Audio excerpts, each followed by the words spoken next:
COPWATCH, policing the police every single day.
Watch, cop convicted after savagely beating a 17-year-old boy chained to hospital bed.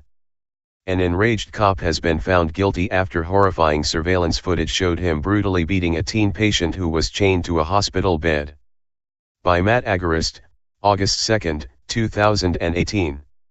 A veteran cop from the Guelph Police Department has been charged and convicted for his role in a savage beating caught on camera of a 17-year-old boy in a hospital who was restrained to a bed.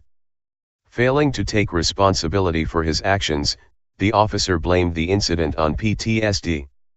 The incident happened in September of 2016 after the teen was admitted to Guelph General Hospital. The teen was apparently suicidal, so he'd been restrained to a hospital bed and was taken to a safe room.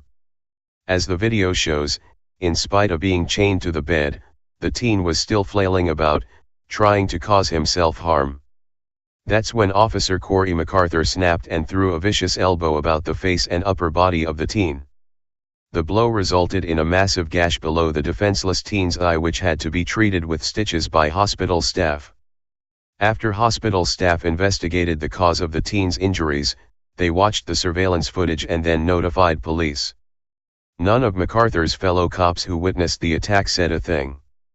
After the incident, MacArthur and his defense team claimed that it was his PTSD that caused him to lose control and beat the restrained child in a hospital.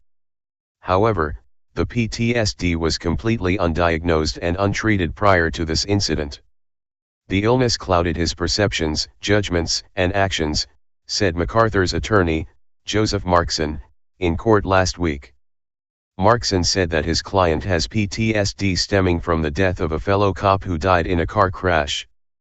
As Guelph Today reports, often reading from medical reports, Markson said the PTSD led to MacArthur becoming increasingly irritable and aggressive in situations he felt a police officer was being attacked.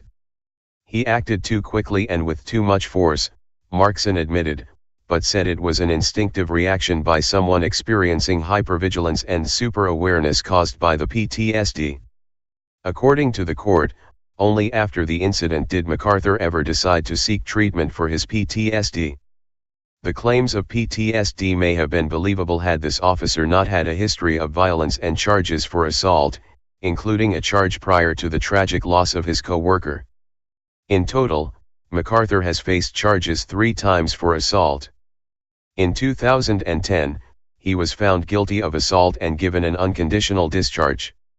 However, he was rehired where he would strike again in 2014 and 2016.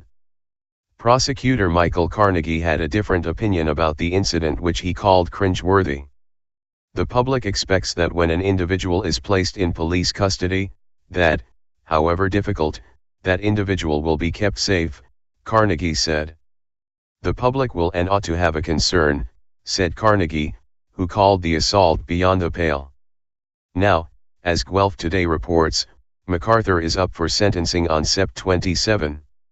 The prosecution is seeking a suspended sentence with probation, which would leave MacArthur with a criminal record. The defense is seeking a conditional discharge with probation, which, if MacArthur stayed out of trouble for 3 years, would leave him with no criminal record.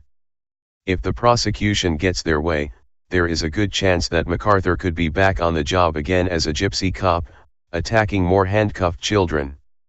For the sake of public safety, let's hope that doesn't happen. Spread the love. Police use who may want to retaliate against him physically. Hey Charlotte County, this is Charlotte County Cop Watch, and I just wanted you to know that I am using this stuff under fair use. And also remember to like and subscribe this channel. Also too, keep in mind I do not make any money on YouTube. This is 5 hours work a day, you know, fighting for freedom. And you can donate with PayPal and Patreon.